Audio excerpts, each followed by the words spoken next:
Hello friends, मेरा नाम महेश भास्कर है। आज जो अपन क्लास डिस्कस करने वाले हैं वो धारा 1 से लेके और अप्रोक्सीमेटली 140 तक की धाराओं का अपन वन शॉट में रिवीजन करेंगे। अब ये आसान भी और टफ भी है। आसान एक सेंस में है कि आपको केवल टाइटल याद करवाऊंगा। टफ इस सेंस में है कि केवल टाइटल आपके याद हो जाएंगे, तब भी अंदर की बहुत सारी बातें आपको याद करनी पड़ेगी। अब जो अंदर की बातें जो लिखी हुई हैं वो सारी की सारी अपन ने सारे वीडियोस क्लासेस में डिस्कस किया वन बाय वन करके।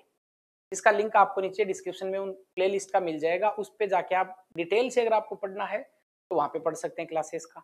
और अगर टाइटल का आपको इश्यू है तो टाइटल यहाँ से याद कर सकते हैं। अब ये टाइटल याद करना भी सही में अपने आप में टफ जॉब है। कोशिश करते हैं याद हो जाए। तो आपको इन टाइटल को केवल एक बार टाइटल का नाम याद कर लेना, इसके अंदर क्या है उस पर मैं अभी नहीं जाने वाला हूँ, क्योंकि उस पर अगर जाएंगे तो फिर वापस वही रेगुलर वाली क्लास हो जाएगी। फिर भी आप लोगों की अगर ऐसी कोई डिमांड रही कि नहीं सर टाइटल के साथ में डिटेल भी, तो फिर एक 6 घंटे का 5 घंटे का आइडिया नहीं कितनी लंबी एक क्लास बनेगी, उस वाली क्लास में सारा का सारा कंप्लीट अपन रिविजन कर लेंगे।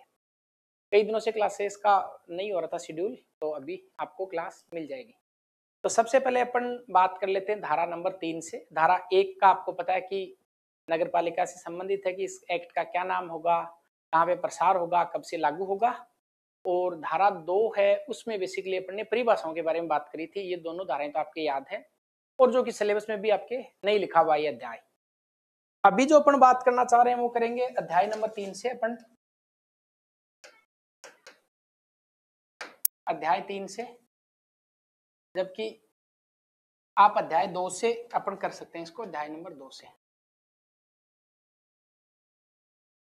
और इसमें जो धाराओं की संख्या है वो 3 से 50 है, ये आपको मैंने ऑलरेडी बता दिया है।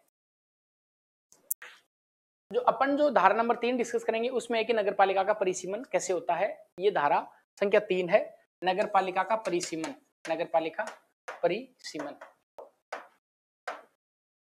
अब आप ऐसे डिटेल से याद लेंगे, धारा संख्या 3 में नगर पालिका का परिसीमन लिखा हुआ है, इसका मतलब नगर पालिकाओं को किस प्रकार से डिलिमिटेशन किया जाएगा, परिसीमन किस प्रकार से किया जाएगा। धारा संख्या 4 है वो छूट है। वैसे तो 4 में तैयार होते हैं, पर यहाँ पे सारी सारी छूट दी गई है। तो धारा 3 में परिसीमन लिखा हुआ है और 4 में लिखा हुआ है कि किस प्रकार से छूट दी जाएगी। इसका मतलब ये है कि नगर पालिका के जो जो कुछ प्रोविजन है, प्रावधान है, उनसे जो छूट का प्रावधान है वो धारा संख्या 4 में लिखा हुआ है। धारा संख्या 5 है वो नगर पालिका की स्थापना और उसके निगमन से जुड़ी हुई है। तो 5 में, धारा संख्या 5 में नगर पालिका की स्थापना और उसका निगमन, इसका मतलब किस प्रकार से स्थापना की जाएगी, किस प्रकार से उसको निगमित किया जाएगा, ये धारा संख्या 5 में है।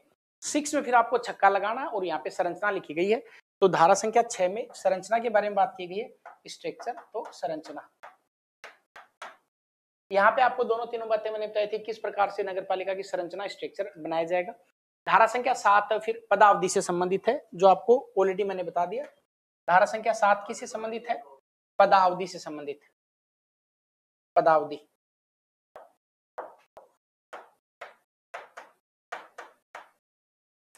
कितनी पदावधि होगी, क्या क्या पदावधि होगी, कब इसको भंग किया जा सकता है, कितने दिनों तक रहेगी, ये सारी बात अपन ने कर ली। धारा संख्या 8 है कि नगर पालिका का जो शासन हो नगर पालिका में निहित होगा। नगर पालिका का शासन नगर पालिका में निहित होगा, ये धारा संख्या 8 में है। अर्थात नगर पालिका का शासन नगर पालिका में निहित होना।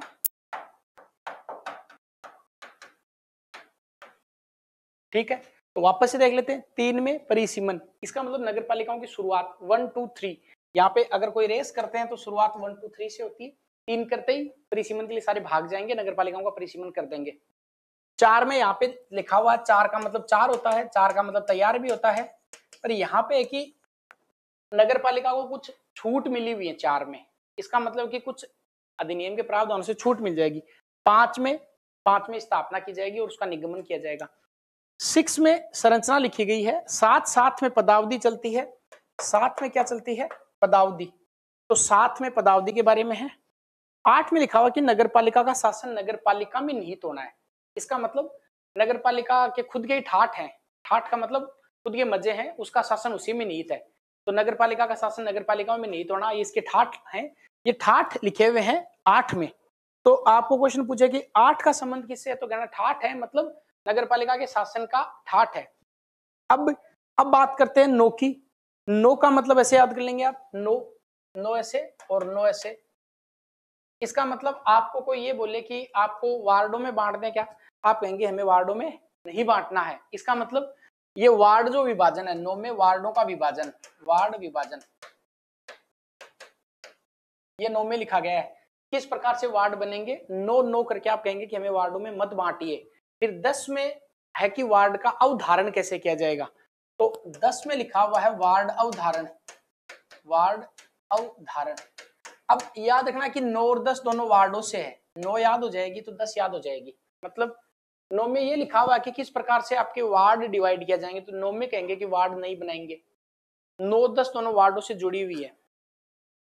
फिर नगर पालिका का निर्वाचन, ये 11 में आपको याद रखना कि जब भी चुनाव होते हैं तो 1 और 1 मिलकर 11 हो जाते हैं। 11 में क्या लिखा हुआ है नगर पालिका का, निर्वाचन। इसका मतलब चुनाव में सारे मिलकर क्या हो जाते हैं, 1 और 1 मिलकर 11 हो जाते हैं। ये बात चुनाव की है। तो 9 में वार्डों में नहीं बांटना है। 10 में आप एक साथ वार्ड का क्या करना है, अवधारण करना है। 11 में निर्वाचन करना है। और 12 में ऐसा है कि बाहर को, 12 में 12 लिखा हुआ है, 12 को आप बाहर से याद कर सकते हैं। इसका मतलब बाहर कम करना। और बाहर कम कैसे होता है, जब कार्यों का क्या कर दिया जाता है, प्रत्यायोजन कर दिया जाता है। तो 12 में लिखा हुआ कि राज्य निर्वाचन आयोग के कृत्यों का प्रत्यायोजन। तो राज्य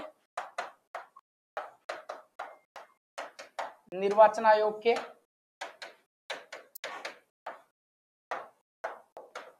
कृत्यों का प्रत्यायोजन, कृत्यों का प्रत्यायोजन। इसका मतलब यह है कि जो राज्य निर्वाचन आयोग के कार्य हैं उनको क्या कर दिया जाएगा, डेलीगेट कर दिया जाएगा, बांट दिया जाएगा। मतलब 12 में क्या कर दिया जाएगा, भार कम कर दिया जाएगा। 12 में भार कम करके कार्यों को बांट दिया जाएगा। 1 और 1 मिलकर 11 हो जाते हैं। तो निर्वाचन की बात है। 9-10 वार्डों से जुड़ी हुई है। अब बात करते हैं 13 की, 13 की। 13 का मतलब देखिए, 13 का मतलब यहाँ पे 13, तो 13 क्या तैयार करना, 13 तेरी वोटर लिस्ट तैयार करनी है। इसका मतलब 13 में किसके बारे में बात की गई, वोटर लिस्ट के वार्ड के लिए निर्वाचन नामावली के बारे में तैयार की गई है। ठीक, इसका मतलब 13 किससे है, निर्वाचक नामावली, निर्वाचक नामावली। और इसको आप ऐसे भी समझ सकते हैं कि जब भी आप वोट देने के लिए जाएंगे, जब वोट पड़ते हैं तब आपके पास एक आइडेंटिटी कार्ड होना जरूरी है। इसका मतलब आपके पास एक वोटिंग के लिए निर्वाचन नामावली होनी चाहिए। आपको कोई ये ऐसे याद करने के लिए कि जब भी आप जाएंगे तो आपसे पूछेगा कि तेरा आई कार्ड कहाँ पे है, तो आप बताएंगे कि तेरा आई कार्ड 13 में है, तेरा आई कार्ड 13 में। 14 में आपको याद रखना है कि निर्वाचन नामावली सशक्तिकरण की निर्योग्यताएं क्या है। अर्थात 14 में ये लिखा हुआ है 14 में कि निर्योग्यता क्या है। तेरा जब आई कार्ड बनेगा तो तेरी अयोग्यता क्या है, तो निर्योग्यताओं के बारे में बात की गई है। ये निर्योग्यताएं 14 में लिखी गई हैं, 14 में लिखी गई हैं। मतलब तेरा आई कार्ड बनेगा, तेरा आई कार्ड बनेगा तो तेरी अयोग्यताएं क्या क्या हो सकती है। अब अयोग्यता छुपाने के लिए आपने कुछ मिथ्या घोषणा कर दी। इसका मतलब अयोग्यता 14 में थी, निर्योग्यता 14 में थी, इनको छुपाने के लिए आपने एक मिथ्या घोषणा कर दी, कुछ झूठ बोल दिया। मतलब 15 में क्या कर दिया आपने, मिथ्या घोषणा कर दी, झूठ बोल दिया, कुछ मिथ्या घोषणा। इसका मतलब ये कि आपने झूठ बोलकर कोई भी ऐसा कार्य कर दिया कि साहब मेरी एज हो गई है या कुछ भी हो गया, ये आपने मिथ्या घोषणा करी। और मिथ्या घोषणा पकड़ ली किसने, राज्य निर्वाचन अधिकारी ने पकड़ ली। तो वो किस में पकड़ेंगे, 16 में। तो यहाँ पे राज्य निर्वाचन अधिकारी, राज्य निर्वाचन अधिकारी। मतलब सबसे पहले तेरा वोटर कार्ड बन रहा था, ऐसे वापस पीछे से आ जाते हैं 11 से। देखिए 9 में क्या है, 9 में तो आपने कहा कि हमें वार्डों में नहीं, कोई अधिकारी आए हुए थे, ऐसे बहुत हाइपोथेटिकली याद करते हैं। अधिकारी आए हुए थे, उन्होंने कहा कि हम वार्डों में बांटेंगे। तो पहले तो आप 9 में तो नो करने लगे कि वार्डों में नहीं बांटना है। फिर अधिकारी ने कहा कि वार्डों का अवधारण करना पड़ेगा। तो आपने कहा कि क्यों करना पड़ेगा, तो उन्होंने कहा कि वोटिंग के लिए, निर्वाचन के लिए करना पड़ेगा। ठीक, निर्वाचन करवाएगा कौन, कि करवाता तो राज्य निर्वाचन आयोग है पर कार्य बांट देगा। ठीक, यहां तक एक बात समझ में आ गई। अब बांट देगा, इसका मतलब 12 में भार कम कर देगा, 11 में निर्वाचन करवा देगा, 10 में उदाहरण कर देंगे, 9 में वार्डों का विभाजन कर देंगे। 13 क्या करना है, निर्वाचन की नामावली तैयार करनी है। इसका मतलब ये है कि तेरी वोटिंग की लिस्ट तैयार करनी है, निर्वाचन की नामावली तैयार करनी है। क्यों? तो आप कहेंगे कि साहब वोट करने के लिए। अब निर्वाचन नामावली तेरी तैयार करेंगे तो तुझमें कोई अयोग्यता नहीं होनी चाहिए। इसका मतलब निर्योग्यता जस्ट 14 में लिखी गई है। निर्योग्यता से बचने के लिए आप मिथ्या घोषणा कर देंगे, जो कि बात 15 में लिखी गई है। आपकी मिथ्या घोषणा को पकड़ेगा कौन? राज्य निर्वाचन अधिकारी पकड़ेगा। राज्य निर्वाचन अधिकारी की सहायता कौन करेगा? जिला निर्वाचन अधिकारी करेगा। तो 17 में वैसे भी आपको याद रखना है, 17 में खतरा होता है, तो जिला निर्वाचन अधिकारी, जिला निर्वाचन अधिकारी, ये आपको याद हो गया 17। तो 16 17 में 2 अधिकारी हैं, 17 में खतरा होता है तो जिला निर्वाचन अधिकारी 17 में लिखी गई है। 18 में मैंने आपको बताया था कि जिनकी भी उम्र 18 साल हो गई है, 18 वर्ष के जो हो गए हैं 18 साल के, वो 18 साल के व्यक्ति हैं, उनको सबको क्या करना पड़ेगा? वोट आई मीन चुनाव आयोग में प्रतिनियुक्ति पर कर्मचारी भेजे जाने हैं। जब भी वोट होते हैं तब आपको पता है कि राज्य निर्वाचन आयोग तो केवल सिंगल मेंबर संस्थान है, इसके पास इतना रिसोर्सेस नहीं है, इतने कार्मिक नहीं है, तो कार्मिक दिए जाते हैं। और ये जो कार्मिक जो दिए जाते हैं वो आपको याद रखना कि 18 से दिए जाते हैं, 18 से। याद रखना कि जिनकी भी उम्र 18 साल है, वोट डालने की उम्र कितनी है? 18 साल है। जिनकी भी उम्र 18 साल है वो राज्य निर्वाचन आयोग में, राज्य निर्वाचन आयोग में प्रतिनियुक्ति पर समझे जाएंगे। राज्य निर्वाचन आयोग को कर्मचारी, तो जिनकी भी उम्र 18 साल है मान लेते हैं, उनको सबको प्रतिनियुक्ति पर, उनको सबको चुनाव में ड्यूटी लगा दी जाएगी। अब जब ड्यूटी लगाते हैं तो ये मान लिया जाता है कि वो सारे के सारे कर्मचारी हैं, वो प्रतिनियुक्ति पर समझे जाएंगे। तो 19 में क्या लिखा गया है कि जब भी किसी की ड्यूटी लगती है, जैसे कोई पुलिस वाले हैं और उनकी ड्यूटी लगी निर्वाचन आयोग में, तो फिर वो ये समझे जाएंगे वो किस पे हैं, वो प्रतिनियुक्ति पर है, डेपुटेशन पर है। ये बात लिखी गई है 19 में। अब मान लेते हैं कि चुनाव के समय में आप कोई कार्य करते करते आप 20-20 बिस्किट खाने लग गए, मतलब अपने पद के कर्तव्य ठीक से नहीं कर पा रहे हैं। 20 में क्या लिखा गया है? पदीय कर्तव्यों का भंग होना। मतलब कोई कर्मचारी अगर कार्य करता है, बीच में बिस्किट खाने लग गया 20-20 का, तो उसकी सजाएं क्या है, क्या हो सकता है? तो 20 में लिखा गया पदीय कर्तव्यों का भंग होना, पदीय कर्तव्य भंग होना। अब देखिए वापस से आते हैं एक बार इधर। सबसे पहले लिखा हुआ है, ये देखिए नगरपालिका का परिसीमन, परिसीमन, इसकी जो डिटेल है, परिसीमन कैसे होता है, सारी सारी डिटेल है जो आपको नीचे जो डिस्क्रिप्शन में लिंक है उसमें मिल जाएगी, उसको आप क्लिक करके देख लीजिए। सारी क्लासेस सीक्वेंस से हैं। 3 में परिसीमन है, 4 में छूट है, 5 में है स्थापना और निगमन कैसे होगा, 6 में संरचना है, 7 में पदावधि चलेगी, 8 में ठाठ है, मतलब नगरपालिका की जो पावर्स हैं वो नगरपालिका में निहित हो जाएंगी।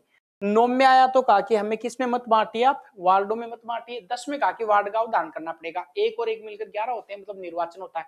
12 में भार कम कर दिया जाता है तो कार्य सौंप दिए जाते हैं।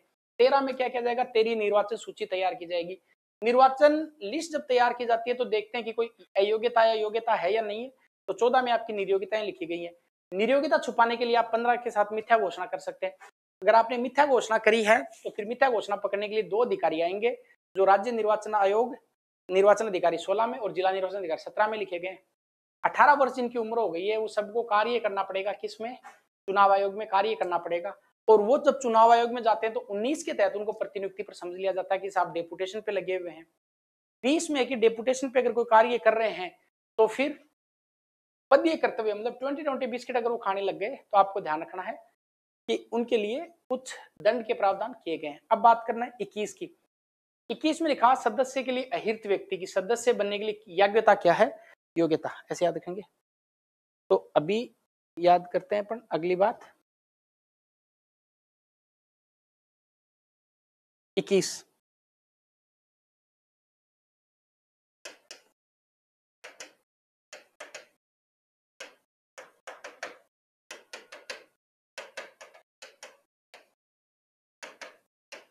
इसका मतलब है कि सदस्य बनने के लिए आपके पास क्या योग्यता होनी चाहिए, अहर्ता क्या होनी चाहिए।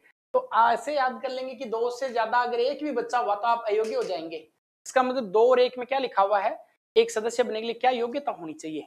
और साथ में कैसे कबूतर का ज्ञान होना चाहिए, इसका मतलब उसके पास विशेष योग्यता भी होनी चाहिए। तो 21 क में लिखी गई है, 21 क में कुछ विशेष योग्यताओं के बारे में उल्लेख किया गया है, क्योंकि जनरली आप शुरुआत करते हैं तो विशेष कैसे शुरुआत करते हैं, तो वहां पे क में विशेष योग्यता है, विशेष अहर्ता। ये है छोटे पर ऐसे याद कर लेंगे तो याद हो जाएगा, विशेष अहर्ता या योग्यता, विशेष योग्यता,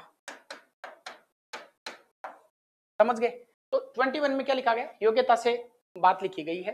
योग्यता का मतलब 2 से ज्यादा अगर एक भी बच्चा है, अब ये प्रावधान नगर पालिका एक्ट में नहीं लिखा गया है, पर आपको याद करवाने के लिए बता रहा हूं कि 2 से ज्यादा अगर एक की संतान है तो वो अयोग्य हो जाएगा। तो याद करना 2 और 1 में क्या लिखा गया है, 2 और 1 में सब ये लिखा गया कि सदस्य के लिए अहर्त कौन नहीं होगा। तो 21 में और 21 क में कैसे कबूतर का ज्ञान होना चाहिए, मतलब विशेष योग्यता होनी चाहिए। अब आपको ध्यान रखना है कि 20 में क्या है, 20 बिस्किट खाने लग गया कोई अधिकारी, तो उसके दंड क्या होंगे। 19 में प्रतिनियुक्ति पर चला जाएगा, क्योंकि 18 साल जिनकी उम्र हो रही थी वो सारे के सारे चुनाव आयोग में कार्य करने लग गए थे।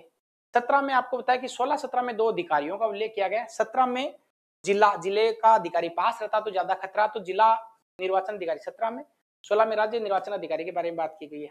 क्यों है अधिकारी, मिथ्या घोषणा पकड़ने के लिए।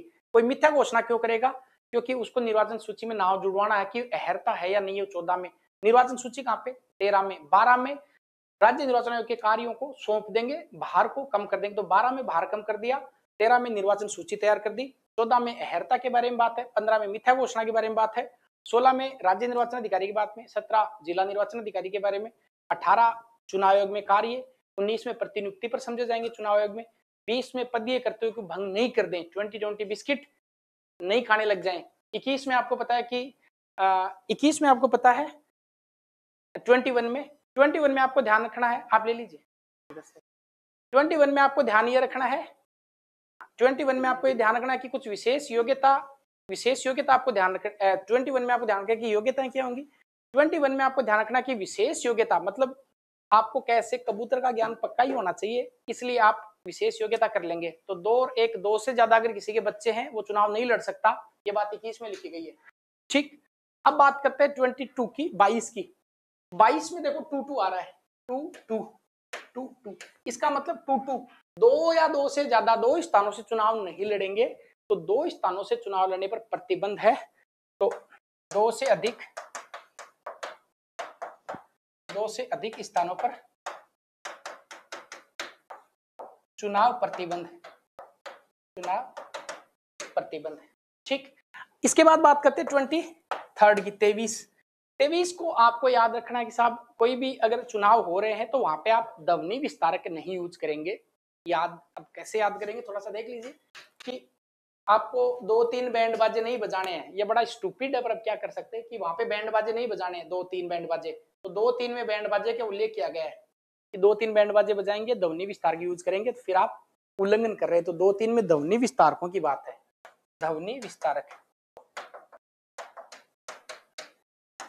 ये बात है अपने 2-3 में। 23 में, 24 में क्या है, चॉइस का मतलब चॉइस होता है 25 तक करके, फिर एक बार आपको रिवीजन वापस करवा दूंगा। चॉइस में क्या है, चॉइस का मतलब CHOIC, चॉइस का मतलब आपकी चॉइस है कि आप योग्य बनोगे या अयोग्य बनोगे। तो ये बात कहां पे लिखी गई है, चॉइस में। तो सदस्य हैं उसके लिए साधारण निर्योग्यताएं या सदस्यों के लिए साधारण निर्हरताएं, ठीक है। तो सदस्यों के लिए योग्यताएं, तो सदस्य के लिए योग्यताओं के बारे में बात कहां पे की गई है। ये बहुत लंबा है, इसको शॉर्ट करके मैं शॉर्ट आपको कीवर्ड सी कुछ बातें बता रहा हूं, इसलिए आप थोड़ा सा ध्यान रहे। आप अनावश्यक नीचे इसकी पूरी डिटेल लिखने की जरूरत नहीं कमेंट में, सर ये था, ये केवल शॉर्ट आपको याद हो जाएगा।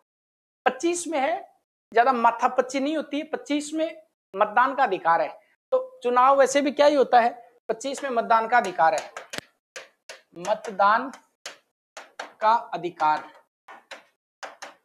इसका मतलब है 2 और 5।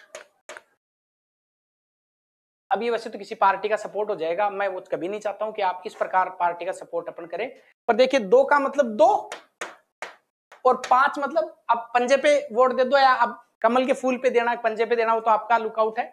पर 2 किस पर, 5 पर देना, इसका मतलब 2-5 में मतदान का अधिकार है, 2-5 पर, ठीक है। या आप कमल पे देते हैं तो आप कमल को भी कुछ इस प्रकार से कर सकते हैं, झाड़ू पे देते तो आप झाड़ू को कर सकते हैं, और जिस पे भी आपका है वो आप कर सकते हैं।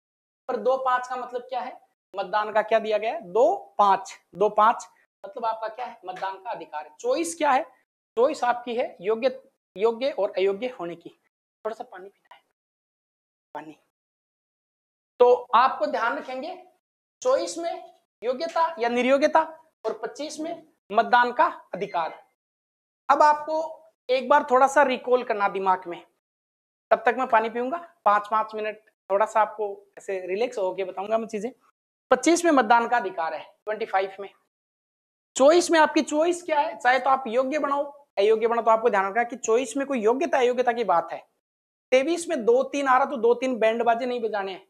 22 में 2-2 आ रहा है, इसका मतलब 2 या 2 से अधिक 2 स्थानों से आप चुनाव नहीं लड़ेंगे। 21 में आपको ध्यान रखना है 2 से ज्यादा एक भी बच्चा हुआ तो चुनाव नहीं लड़ सकते। 21 कैसे कबूतर विशेष योग्यता होनी चाहिए। 20 का मतलब 20 बिस्किट अगर आप ले रहे हैं, खा रहा कोई अधिकारी, तो वो पदीय कर्तव्य भंग हो जाएंगे। 19 में साहब चुनाव आयोग में प्रतिनियुक्ति पर समझ लिया जाएगा। 18 साल जिनकी उम्र है सबको चुनाव में जाके ड्यूटी देनी पड़ेगी। 17 पर खतरा होता है, तो यहाँ पे आपको ध्यान रखना है कि जिला निर्वाचन अधिकारी के बारे में बात है। 16 में राज्य निर्वाचन अधिकारी की बात है। ये क्यों अधिकारी, मिथ्या घोषणा पकड़ने के लिए। कोई मिथ्या घोषणा क्यों करेगा, क्योंकि उसको चुनाव में निर्वाचन सूची में अयोग्य नहीं घोषित होना है। निर्वाचन सूची की बात 13 सूची 13 में लिखी गई है। 12 में भार कम कर देते, निर्वाचन के कार्यों को प्रत्याजित कर देते।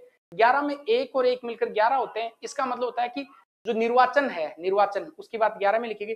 10 में वार्डों का अवधारण होता है और 9 में वार्डों का विभाजन के बारे में बात की गई है। ठीक है, इसको एक बार के लिए थोड़ा सा रिकॉल कीजिए, आगे करते हैं।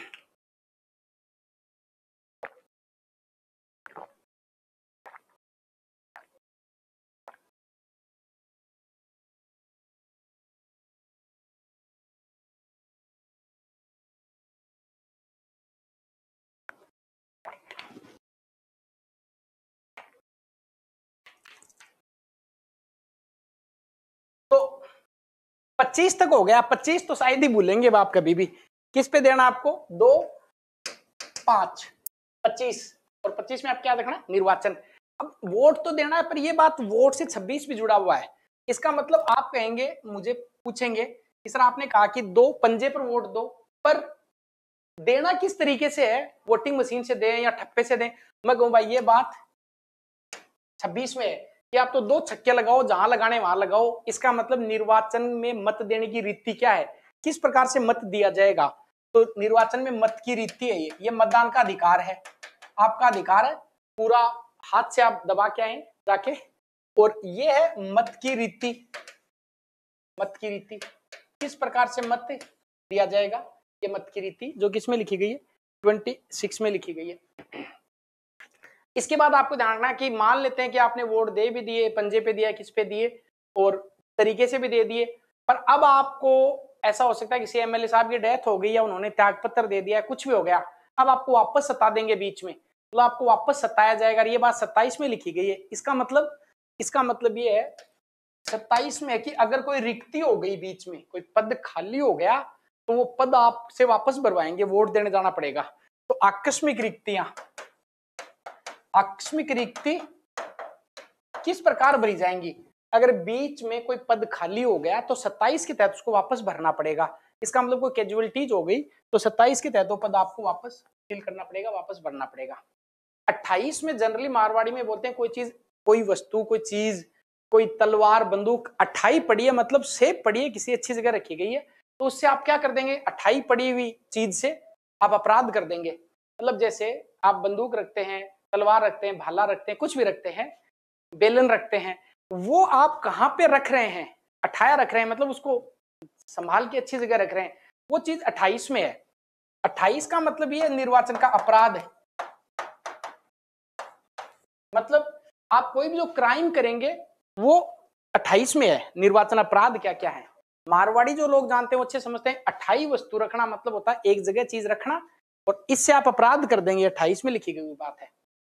जैसे ही अपराध किया, पुलिस आएगी, पूछेगी किसने अपराध किया, और ऐसा हो सकता है कि दोनों को बाहर बुला ले, अर्थात दोनों में है, दोनों ने भ्रष्ट आचरण किया है, तो ये बात भ्रष्ट आचरण से जुड़ी होती है। भ्रष्ट आचरण मतलब अगर आपको कोई पूछे भ्रष्ट आचरण कहाँ पे लिखा हुआ है, तो आप कहना दोनों में लिखा गया है, दोनों। टीचर भी क्लास में आते हैं, कोई बात कर रहा होता, दोनों को खड़ा कर लेता कि दोनों ने भ्रष्ट आचरण किया, दोनों खड़े हो जाओ। 30 में जीरो लगा हुआ, आगे आगे देखिए 30 में जीरो, तो इसका मतलब ये है कि कुछ जीरो हो रहा है, और जीरो क्या हो रहा है, सिविल न्यायालय, न्यायालय की शक्ति जीरो, न्यायालय की शक्ति जीरो हो रही है। इसका मतलब न्यायालय के पास पावर यहाँ पे खत्म हो रहा है, न्यायालय की पावर जीरो हो रही है। जीरो का मतलब न्यायालय के पास ताकत नहीं है चुनाव से संबंधित कोई बात करने में, ये आपको ऐसे ही याद रख लेना। 31 में है निर्वाचन की याचिका, एक याचिका लगाओ 31 के तहत, एक याचिका 31 में निर्वाचन की याचिका, निर्वाचन याचिका। ऐसा कर सकते हैं, मान लेते हैं कि यहां तक आप एक सीक्वेंस से याद करेंगे और 30 से लेके अब आगे वाले अपन एक सीक्वेंस से याद करेंगे। बात समझ में आ गई? जैसे मान लेते हैं कि 30 में यह लिखा गया है कि साहब अगर चुनाव से संबंधित कोई भी बात होती है तो आप न्यायालय में नहीं जाएंगे।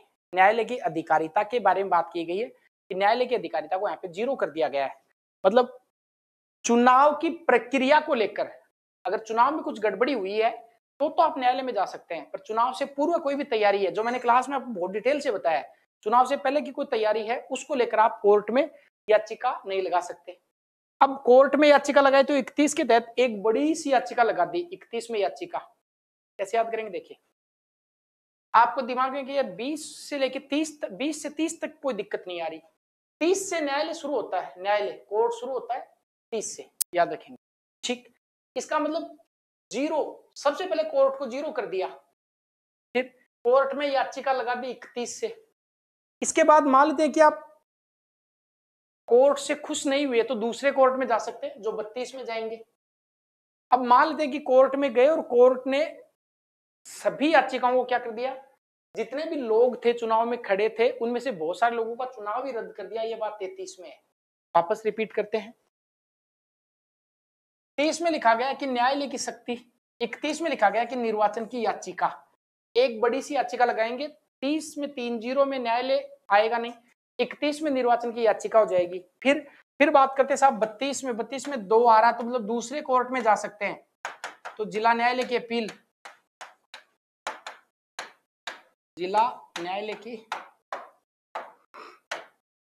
अपील, ये बात लिखी गई है 32 में। 33 में क्या लिखा गया? 33 में साहब ऐसा लिखा गया कि मान लेते हैं कोर्ट में गए और कोर्ट ने समस्त उम्मीदवारों के निर्वाचन को ये पास कर दिया, मतलब जितने उम्मीदवार खड़े थे बहुत सारे उम्मीदवारों के चुनाव को उन्होंने अवैध घोषित कर दिया, तो क्या किया जाएगा? ये बात 33 में है।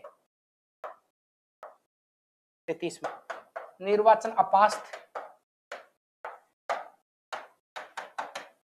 इसका मतलब होता है कि जितने उम्मीदवार खड़े हैं उन सबका निर्वाचन क्या कर दिया जाएगा? अपास्त। अपास्त करने की दिशा में क्या प्रोविजन है, ये बात लिखी गई है 33 में लिखा गया है। अब बात करते हैं 34 की।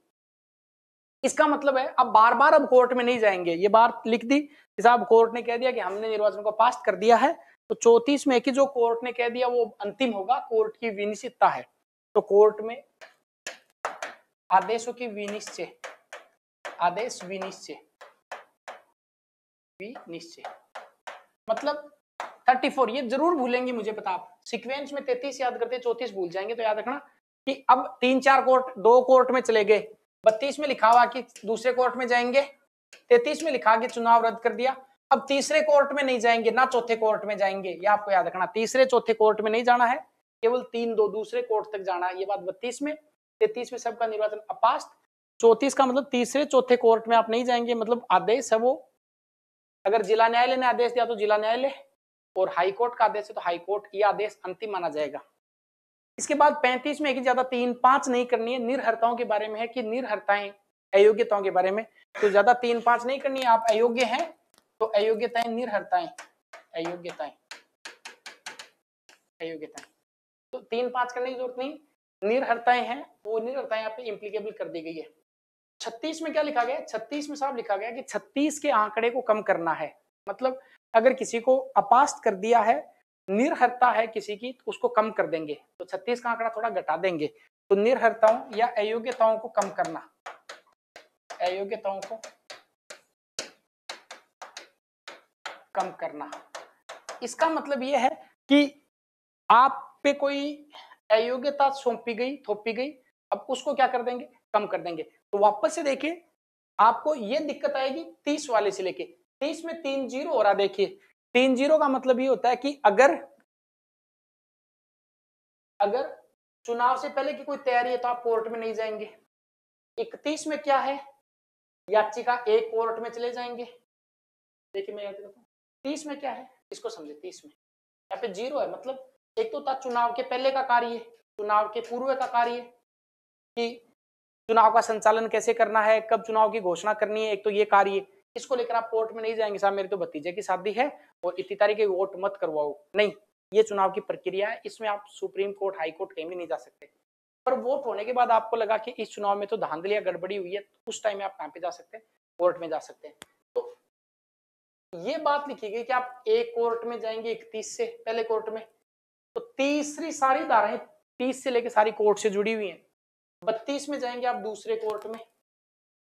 33 में है कि साहब केवल दूसरे कोर्ट में जा सकते हैं, तो इस कोर्ट का निर्णय यहाँ पे है कि समस्त उम्मीदवारों का अपास्त कर दिया। 34 में यह लिखा गया कि साहब आप तीसरे और चौथे कोर्ट में नहीं जाएंगे, दूसरे कोर्ट का जो निर्णय है या पहले कोर्ट का निर्णय वही अंतिम होगा। 35 में है कि ज्यादा 3-5 नहीं करनी है, आप पे निर्योग्यताएं थोपी जाती है कि इतने साल तक आप चुनाव नहीं लड़ेंगे। 36 में एक साहब उन निर्योग्यताओं था 36 के आंकड़े को कम करना पड़ेगा, आपको कम करना है। 37 में कि 3 साथ में आके शपथ लो, शपथ में कितने नाम है, 3, तो 3 7, 37 में क्या लिखा गया, इधर 3 नामों में शपथ है और इधर 7 है, तो 3 को 7, 3 नामों की शपथ आपको किस में लेनी है, साथ में। ये क्वेश्चन आ सकता है, शपथ का प्रावधान कहां पे, शपथ ले ली तो क्या दे देंगे, अब कार्यकाल तो हो गया, त्याग पत्र दे सकते हैं। तो 38 में क्या लिखा गया है, त्याग पत्र, त्याग पत्र। वापस देख लो, 3 जीरो मतलब कोर्ट के पावर को कम करना। 3 जीरो के बाद में आपको याद रखना 3-1, 3-1 का मतलब आप कोर्ट में चले जाएंगे। उसके बाद 3-2 का मतलब आप दूसरे कोर्ट में चले जाएंगे। उसके बाद आप याद रखना कि 3-3 में अगर कोर्ट ने आप अपास्त कर दिया तो क्या करेंगे। 3-4 में मतलब और कोर्ट में नहीं जा सकते। 3-5 का करने की जरूरत नहीं, कुछ आप अयोग्य हैं तो अयोग्य हैं। 3-5 उस अयोग्यता को कम कब किया जाएगा, 3-6 में लिखा गया थी, कम किया जाएगा। साथ में क्या लेनी है, 3 नामों की शपथ लेनी है। शपथ ले ली तो कार्यकाल यहाँ पे नहीं लिखा गया है, डायरेक्ट यहाँ पे क्या लिखा गया है, 38 में त्याग पत्र लिखा गया है। 39 में है कि त्याग पत्र नहीं देता तो हटा दो, इसका मतलब 39 में क्या लिखा गया है, हटाना। अब देखिए 37, 38, 39 एक पकड़ लो, 3 शपथ, और शपथ किस में है, साथ में है। 38 में वो खुद त्याग पत्र दे देगा, नहीं देता है तो हटा दो, वो तो नो नो करता रहेगा पर आप हटा दो, हटाना। ये बात लिख दी 39 में। अब 40 में क्या है, 40 में मान लेते हैं कि वो चौके छक्के मार के चला गया, कोई सदस्य 40 में वो चौके मार के चला गया, इसका मतलब उसने कोई गड़बड़ घोटाले कर दिए, ये बात 40 में लिखी गई। 30 में क्या था, कोर्ट के बारे में बात थी। 40 में क्या है कि अगर किसी सदस्य ने कोई गड़बड़ घोटाला किया गया है, इसका मतलब है कि गड़बड़ घोटाला कर दिया और आपने तो हटा दिया, त्याग पत्र भी दे दिया, कार्यकाल पूरा हो गया, तो क्या जांच की जा सकती है कि हाँ। तो 40 में जांच के बारे में लिखा गया है कि अगर किसी सदस्य ने कोई गड़बड़ या घोटाला किया है तो जांच का प्रावधान है, वो किस में लिखा गया है, 40 में लिखा गया है। इसके बाद बात करते हैं 41 की। 41 में है कि अगर किसी सदस्य को 39 के तहत हटा दिया है तो 41-39 याद रखना, ये दोनों एक दूसरे से जुड़ी हुई हैं। अगर किसी सदस्य को हटा दिया है तो उस पर क्या अयोग्यताएं हो जाएंगी, ये आपको 41 में याद रखना है। अब 42 में 42 में 42 आ रहा, 42 इसमें है कि एक सदस्य 2 जगह एक साथ फोटो नहीं खींचा सकता। मतलब ये है कि साहब ना तो एक सदस्य है तो वो नगर पालिका का और एमएलए एमपी एक साथ नहीं रह सकता, मतलब फोटो में एक जगह वो एक ही जगह फोटो खिंचा सकता है, ठीक। अब बात करते हैं 4-3 की। 4-3 में देखिए 4-3, ये 3 को अध्यक्ष बना दो। तो 43 में किसके बारे में बात की गई है, अध्यक्ष के बारे में बात की गई है। तो आपको क्वेश्चन पूछे कि नगर पालिका अध्यक्ष की बात कहां पे है, तो वो 43 में है। इसको रिकॉल कीजिए एक बार, रिकॉल हो रहा है या नहीं हो रहा है।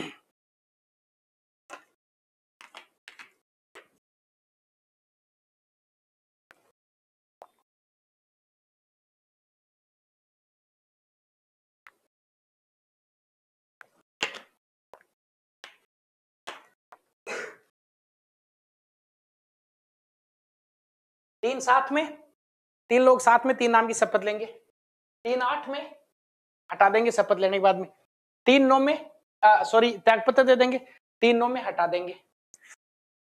40 में अगर उसने चौके मार दिए कार्यकाल पूरा कार्यकाल के दौरान तो जांच करेंगे। 41 39 से जुड़ा हुआ है कि अगर हटाएंगे तो क्या किया जाएगा। 42 में लिखा हुआ है कि वो बहुत सारी फोटो एक साथ नहीं खिंचा सकता। इसका मतलब ये है कि फोटो 4 टू फोटो मतलब वो एक ही सदस्य रह सकता, एक पक्ष उसको त्यागपत्र देना पड़ेगा। अब बात करते हैं 4 4 की। 4 4 देखो 4 4 ऐसे लिखना है। लिख के शब्दों को कैसे भी जोड़ मरोड़ के याद करना 4 4।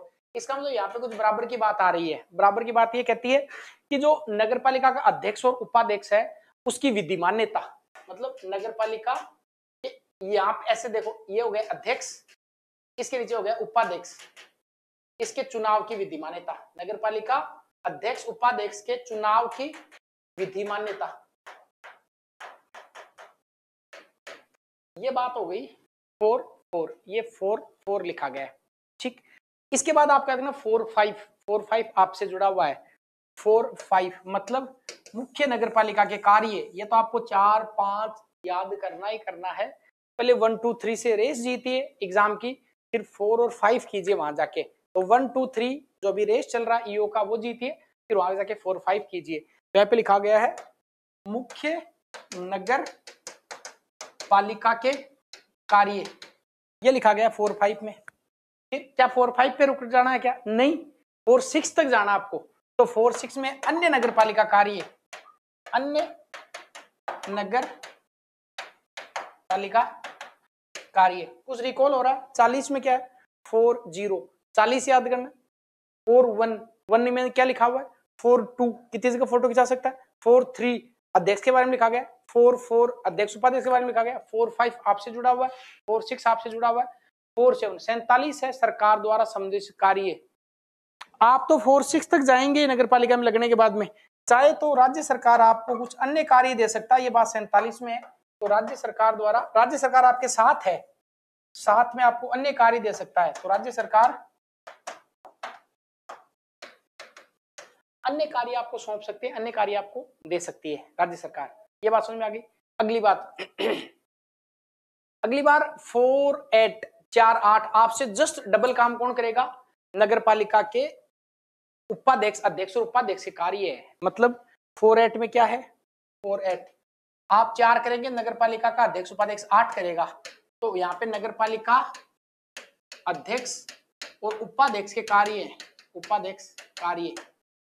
इसके बाद में 4 9 ये आपसे है। इसका मतलब आप सबसे आगे चले गए 4 9 में। ये कि मुख्य नगर पालिका अधिकारी के कार्य, ये 49 में लिखे गए। 50 में आप कहते हैं कि बहुत हो गया, अब आधा दे देते हैं, आधा आधा कर देते हैं। तो 50 में कार्य भार सौंपना, कार्य भार सौंपना, ये किस में लिखा गया 50 में लिखा गया है। तो वापस देखिए इधर से एक बार, ये 3 7 में पद की शपथ, 3 8 में त्यागपत्र, 3 9 में हटाना, 40 में जांच कर देंगे। 4 1 39 से जुड़ा हुआ, 4 2 एक जगह नहीं खिंचा सकते। 4 3 अध्यक्ष के बारे में, 4 4 विधिमान्यता, 4 5 1 2 3 तक तो आप रेस जीतिए नगर पालिका चुनाव की। 4 5 में आप मुख्य नगर पालिका में पहुंच जाइए। 4 6 में अन्य कार्य नगर पालिका के। 4 7 राज्य सरकार साथ में आपको कोई अन्य कार्य दे सकता है। 4 8 अध्यक्ष से एक कदम आगे आप हैं। 48 में अध्यक्ष, 39 में मुख्य नगर पालिका अधिकारी, 50 में आपके यार बहुत हो गए, अब कार्य आधा करते हैं। ये हो गया 50 तक का। अब बात करते हैं अध्याय 3 की जो 51 से 66 तक है। तो अब अगली बात करते हैं अध्याय 3 जो 51 से 66 तक है। बहुत बेसिक सा, अभी याद हो जाएगा आपके। इसमें आपको याद रखना है कि नगर पालिका की सबसे पहले 5 1 में यहाँ पे लिखा गया कि समितियों के क्या कार्य होंगे, क्या करते होंगे। तो 51 में आपको याद रखना कि 5 साल में एक ही बार बैठक में जाना है, ऐसे याद करना। आपको वैसे जाना नहीं है पर ऐसे याद रखना है। 51 में क्या है बैठकों के बारे में, 5 साल में एक बार बैठक में जाना है। तो बैठक की बात कहाँ पे लिखी गई है 51 में लिखी गई है। 52 में है, 52 में आप एक बार मीटिंग में जाएंगे तो आपके साथ एक कोई और आ जाएगा, मतलब 2। इसका मतलब 2 में है, जब भी बैठक में जाएंगे तो सदस्य कहेगा कि मुझे कुछ रिकॉर्ड दो, तो जो सदस्य हैं, सदस्यों के अधिकार, सदस्यों के अधिकार, तो ये सारी बैठक से जुड़ी हुई है। तो देखिए 3 न्यायालय से जुड़ी हुई है, 4 फिर अध्यक्ष उपाध्यक्ष वालों से जुड़ी हुई है, 5 की धारा जुड़ी हुई है, वो जुड़ी हुई है बैठकों से, सारी 5 से सारी चलेंगी। तो 5 एक में 5 साल में एक बार बैठक में जाना है। 2 में क्या, 2 जाके सदस्य कहेगा मुझे दो, क्या दो, कुछ अधिकार है वो मेरे दो। 5(3) में है अविश्वास प्रस्ताव, तो 5(3) में ये याद रखना है, अध्यक्ष के विरुद्ध, ये 3 ऐसे बनेगा अध्यक्ष, 4(3) में भी अध्यक्ष के बारे में था, 5(3) में भी अध्यक्ष के बारे में है। तो अध्यक्ष के बारे में क्या है, ऐसे ही अध्यक्ष बनेगा, ऐसे ही अविश्वास प्रस्ताव बनेगा। तो 5(3) में है अविश्वास प्रस्ताव, अविश्वास प्रस्ताव, ये किस में लिखा गया है, 5(3) में। 53 में अविश्वास प्रस्ताव। 5-4 वार्ड समितियां बनानी है आपको, तो 54 में क्या है, 5-4 वार्ड समितियां, 5-4 वार्ड समितियां, ये 5-4 वार्ड समितियां। 5-6 में क्या, 5-6 में आपको पता है कि समितियों के बारे में बात की गई है, 5-6, 5-5 में समितियां, 5-4 में वार्ड समितियां, 5-5 में किसके बारे में बात की गई है, 5 वार्ड समितियों के बारे में। 5-6 में किसके बारे में बात की गई, 55 में समितियों के बारे में। 54 में वार्ड समितियां, 55 में समितियां, तो यहाँ पे 55 में समितियों के बारे में। अब वापस में रिकॉल करता हूँ, थोड़ा टफ है मुझे पता है, बहुत ही ज्यादा टफ है, थोड़ा क्या टफ है, ये एक्ट आप याद कर रहे हैं, और अगर 80% तक भी आप याद कर पा रहे हैं तो ये बहुत बड़ी उपलब्धि है कि आप इन धाराओं के टाइटल याद कर रहे हैं। वापस आइए, और ये इसमें से आपका ये सब कुछ, मेरा कुछ नहीं, क्योंकि आप याद कर रहे हैं इसी शिद्दत के साथ, इसलिए याद हो रहा है। 51 में साहब बात की गई है बैठक के बारे में की, आप थोड़ा सा रिकॉल कीजिए, 5 साल में कितनी बार बैठक में जाएंगे, एक ही बार जाएंगे। बैठक में जाएंगे तो वहां पे सदस्य और अध्यक्ष वहां पे जाके क्या मांगेंगे कि हमें भी कुछ अधिकार दे दो, तो अधिकार मांगेंगे। 5(3) में किसके बारे में है, अविश्वास प्रस्ताव के बारे में, क्योंकि यहाँ पे अध्यक्ष के खिलाफ अविश्वास प्रस्ताव की बात है, और ये 5(3) लिखा हुआ है, तो ये अध्यक्ष के बारे में है। 5-4 में वार्ड समितियों के बारे में, 5-5 में समितियों के बारे में, ठीक है। इसके बाद देखते हैं 5-6 और 5-7।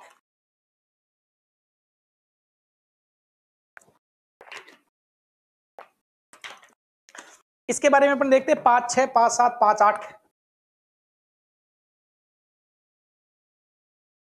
तो 5-6 में अपन देखेंगे वही समिति, 5-5 में वार्ड समितियां, 5-6 में सदस्य जो हैं, इसका मतलब है कि समिति में कोई सदस्य आए और वो ये बोल रहे हैं कि साहब हम समिति में कार्य कर रहे हैं, तो अपन कहेंगे आप जैसे 56 देखे आप जाइए, हम बाहर के व्यक्ति को बुला लेंगे। इसका मतलब आप जैसे 56 देखे हैं, समिति में बाहर के व्यक्ति भी कार्य कर सकते हैं, तो समिति में बाहर के व्यक्तियों द्वारा कार्य, ये बात लिखी गई 56 में, 56 में। 57 में साहब ये 57 में साहब ये लिखा गया है कि किस प्रकार से नगरपालिका के बेसिक नगरपालिका के बारे में, नगरपालिका की समितियों के बारे में कि समुद्देशिक कर्तव्य वो किस प्रकार से दूषित और प्रदूषित नहीं किए जाएंगे। वापस से देख लो एक बार, 51 में बैठक के बारे में, 52 में सदस्यों के अधिकार के बारे में, 53 में अविश्वास प्रस्ताव के बारे में, 54 में बताया गया कि वार्ड समितियां, इनमें आपको कंफ्यूजन करने की जरूरत नहीं है। इसमें कंफ्यूजन ऐसे नहीं करना कि जो वार्ड समितियां हैं वो तो 54 में है, और जो समितियों की बात है वो 55 में बताई गई है। 56 में कि अपन ऐसा कह सकते हैं कि आप जैसे 56 देखे हैं, इसका मतलब ये है कि समितियों में बाहर के व्यक्ति भी क्या कर सकते हैं, काम ही कर सकते हैं। उसके बाद में साथ में क्या आता है, अध्यक्ष आता है, साथ में क्या आएगा, अध्यक्ष आएगा। तो वो दूषित वाला 57 में नहीं है, वो 57 में अध्यक्ष के बारे में है। तो 57 किसके बारे में, अध्यक्ष। 57 साथ में क्या आएगा, 5-7 में अध्यक्ष, अध्यक्ष। अब देखिए 5-8 में क्या आएगा, 58 में बैठकों में अपनाई जाने वाली प्रक्रिया, सबके ठाठ हैं बैठक में अच्छी प्रक्रिया अपनाएंगे, तो 58 में है बैठकों के बारे में अपनाई जाने वाली प्रक्रिया के बारे में, प्रोसीजर क्या होगी जो बैठकों में अपनाई जाएगी। बैठकों की प्रक्रिया के बारे में बात की गई 58 में। 7 में अध्यक्ष है, 8 में उसकी प्रक्रिया है। फिर 9 में क्या बताया गया कि 9 में कि राज्य सरकार समितियां जो खुद से कार्य नहीं करेंगी, मतलब उनको नो किया गया है, और वो किसके अनुसार कार्य करेंगी, नगर पालिका के। तो 59 में है कि नगर पालिका के आदेशों के तहत ही कार्य करेंगी, आदेशों के तहत ही समितियों द्वारा कार्य किया जाएगा। इसके बाद आपको याद रखना है कि 60 वार्ड समितियों के सामान्य करते तो करते ही नहीं है, तो 60 में सामान्य करते हैं।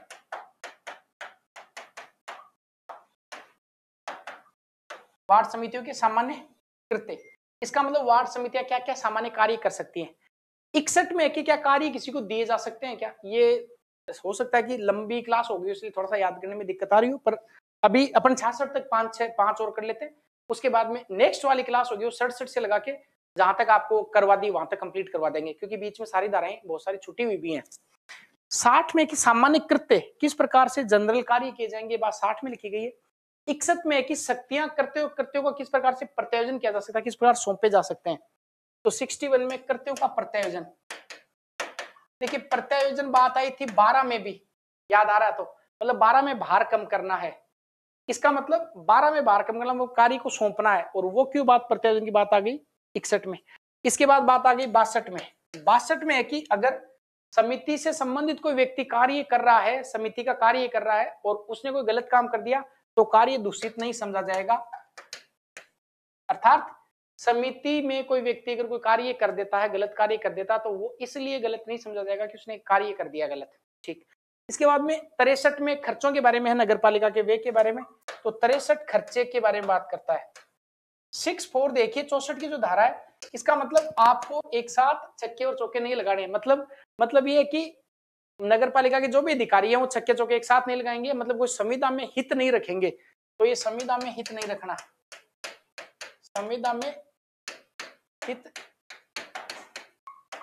नहीं रखना, मतलब नगर पालिका के जो भी अधिकारी हैं किसी संविदा में हित नहीं रखेंगे, रख लिया तो दंड है, वो 65 में है। तो अगर नगर पालिका के कोई अधिकारी किसी संविदा में हित रखेंगे तो उनका दंड क्या दिया जाएगा, बात 65 में। 66 में एक परिभाषा दी गई है कि लोक सेवक किसे कहते हैं, वो परिभाषा की बात की गई है। तो 66 में बात की गई वो लोक सेवक की परिभाषा के बारे में बात की गई है। एक बार ये वाले में वापस देख लेते हैं, ये वाले में 51 बैठक के बारे में बात है, 52 में सदस्यों के क्या अधिकार के बारे में बात है कि सदस्यों के क्या क्या अधिकार होंगे, 53 में अविश्वास प्रस्ताव की बात है, 54 में वार्ड समितियों की बात है, 55 में समितियों की बात है, 56 में समिति के बाहर के व्यक्ति जैसे 56 देखें कब कार्य किया जाएगा, 57 में अध्यक्ष, 58 में प्रक्रिया, 59 में नगर पालिका के आदेशों के बारे में, 60 में सामान्य कृत्य, 61 में प्रत्यायोजन, 62 में कि दूषित नहीं होगी प्रक्रिया, 63 में खर्चों के बारे में, 64 में कि आप किसी संविदा में हित नहीं रखेंगे, 65 में दंड के बारे में प्रावधान है अगर हित रखते हैं तो, और 66 में किसके बारे में, लोक सेवक की परिभाषा के बारे में। देखिए ये मुझे पता कि ओवर कॉम्प्लिकेटेड है, बहुत टफ है, पर अभी जो आप जिस पद के लिए तैयार कर रहे हैं, एक बार अपने जीवन में इतनी मेहनत करनी है जितनी आज तक आपने कभी नहीं करी। तो अभी एक बार आपको इतनी शिद्दत के साथ मेहनत करनी है कि जब कभी इन दिनों को तुम याद करो, आगे जब कभी अधिकारी बन जाए या किसी कर्मचारी किसी कार्मिक विभाग में आप चले जाएं, कि कोई कर्मचारी बन जाए आप, तो कुल मिला के बात ये है कि ढंग से मेहनत करनी है। और अगर मैं इसको एक शब्द में कहूं तो अगर आप एक बार सिरे के साथ अच्छे से मेहनत कर लेते हैं, बहुत ईमानदारी के साथ आप मेहनत कर लेते हैं, इतनी मेहनत करने की जितनी पहले कभी नहीं की, ये जो आपके 3-4 महीने का अभी जो ड्यूरेशन अभी है मई तक के एग्जाम का, इसमें आप इतना पढ़ना है कि जब जीवन में कभी इन दिनों को याद करो तो आपको ये लगे कि यार मैंने उस समय इतनी मेहनत कैसे कर ली थी, या तो बन जाओगे या फिर कुछ और नया हो जाएगा आपके साथ में। इसलिए एक बार अपना जितना है पूरा झोंक दीजिए, ये कहने के लिए मजबूर हो जाओ कि अब मैं इससे ज्यादा पढ़ा तो मैं पागल हो जाऊंगा, अब ये मेरी लास्ट लिमिट है जिस तक मैं पढ़ सकता हूं, इसके अलावा अब मेरे से पढ़ा नहीं जाएगा। तो अपना 100% एक बार देके देखिए, फिर आपको पता ही है कि जिस पद को आप चाहते हैं वो आपको अपने आप मिल जाएगा। इतनी मेहनत कीजिए कि जितनी आज तक जीवन में कभी नहीं की, जब कभी इन दिनों को याद करें तो खुद को ये फील हो कि यार मैंने उतनी मेहनत उस टाइम में कैसे कर ली थी। मिलते हैं नेक्स्ट क्लास में। नेक्स्ट क्लास में अपन 67 से लगा के बाकी सारी धाराएं इनका भी मैं रिवीजन कर दूंगा। रिवीजन करवाना याद करवाना ये आप मुझ पे छोड़ दीजिए, क्लास से आपको कंटिन्यू मिलती रहेंगी। चलिए मिलते हैं नेक्स्ट क्लास में, तब तक के लिए बाय।